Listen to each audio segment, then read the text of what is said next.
केंद्रीय मंत्री व भाजपा सांसद महेश शर्मा आज डूंगरपुर जिले के एक दिवसीय दौरे पर रहे। अपने दौरे के दौरान सांसद शर्मा सर्किट हाउस में केंद्र सरकार के 9 वर्ष पूर्ण होने के उपलक्ष्य में पत्रकार वार्ता को संबोधित किया। इस दौरान उन्होंने केंद्र की मोदी सरकार की योजनाओं व उपलब्धियों को गिनाया। साथ ही राजस्थान में रेवड़ी कल्चर पर कांग्रेस सरकार पर निशाना साधा। केंद्र सरकार के 9 वर्ष पूर्ण होने के उपलक्ष्य में लोकसभा प्रभारी पूर्व केंद्रीय मंत्री व भाजपा सांसद महेश शर्मा आज डूंगरपुर पहुंचे। डूंगरपुर सर्किट हाउस पहुंचने पर भाजपा नेताओं ने शर्मा का स्वागत किया। वहीं इस दौरान सांसद शर्मा मीडिया से मुखातिब हुए। इस दौरान सांसद शर्मा ने केंद्र की मोदी सरकार की 9 वर्ष की उपलब्धियों और योजनाओं को गिनाया। उन्होंने कहा कि पहले देश के प्रधानमंत्री मौनी बाबा थे। रिमोट कंट्रोल से देश की सरकार चला करती है, लेकिन केंद्र में मोदी सरकार बनने के बाद भारत की विश्व में छवि मजबूत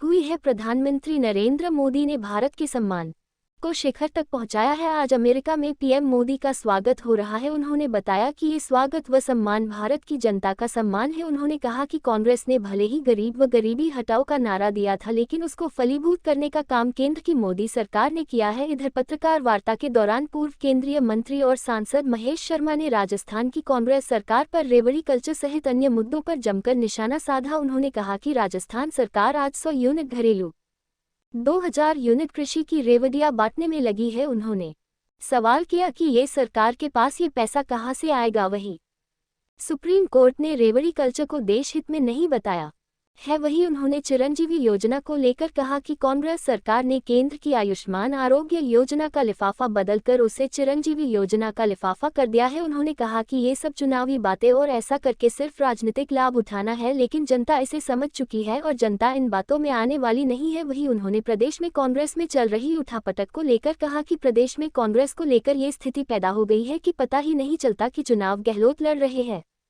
पायलट लड़ रही है या कांग्रेस लड़ रही है। उन्होंने कांग्रेस पर चुटकी लेते हुए कहा कि कांग्रेस अपना घर संभाल नहीं पा रही है तो वो प्रदेश कैसे संभाल पाएगी। ऐसे में उन्होंने कहा कि देश व प्रदेश भाजपा के हाथों में ही सुरक्षित है। बात करें वो दिन 2014 से पहले जब एक मौनी बाबा प्रधानमंत्री हुआ करते थे, कब आते थे कब जाते थे, अर्थशास्त्री थे लेकिन रिमोट कंट्रोल से सरकार चलती थी और ये स्थिति आ गई थी कि देश को सोना तक भी बेचना पड़ा था। आज स्थिति यह है, कोरोना जैसी महामारी के बाद भी आज देश की आर्थिक स्थिति अच्छी है। जीडीपी की ग्रोथ 7-8% से ऊपर है।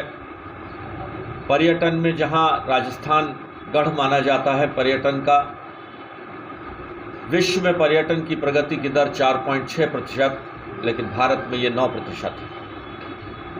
यह भारत की छवि के कारण है कि भारत एक उभरती हुई ताकत है।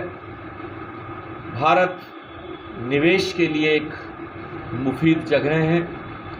विश्व के लोगों का विश्वास भारत में, भारत के प्रधानमंत्री में, भारत की सरकार में बढ़ा है। यहाँ चुनाव कौन लड़ रहा है? पायलट जी तुम्हारे लड़ रहे हैं या अशोक जी गहलोत लड़ रहे हैं या कांग्रेस पार्टी लड़ रही है? किसी होर्डिंग बैनर पर आपने कांग्रेस और राहुल गांधी और सोनिया गांधी के फोटो तक दिखाई नहीं दे रहे। मैं घूम रहा हूँ 7 दिन से, मैं इस व्यवस्था के तहत मैं राजस्थान में घूम रहा हूँ। साथियों जो अपना घर नहीं संभाल सकते हैं, मौका पूरा मिला था। आज प्रदेश की जनता समझ चुकी है। भविष्य देश का, प्रदेश का भारतीय जनता पार्टी के हाथ में सुरक्षित है। बहुत काम किए हैं इस 9 साल में और कुछ करने बाकी हैं। उसका विश्वास भी देश की और प्रदेश की जनता को नरेंद्र मोदी जी के रूप में है, इसमें कोई दो राय नहीं है। कुछ लोग विपक्ष की धारा में रहकर रेवड़ियां बांटने के आदी हो चुके हैं। हाई कोर्ट ने भी, अगर सुप्रीम कोर्ट ने भी ये संज्ञान लिया है कि रेवड़ियां बांटना देश हित में नहीं है। जो लोग रेवड़ी बांटकर हैं वह बांटकर चले जाएंगे, लेकिन जिन्हें देश चलाना है, लंबे समय तक प्रदेश चलाना है, वो इन गतिविधियों में संलिप्त नहीं होते। हमारी पार्टी इसमें विश्वास नहीं रखती।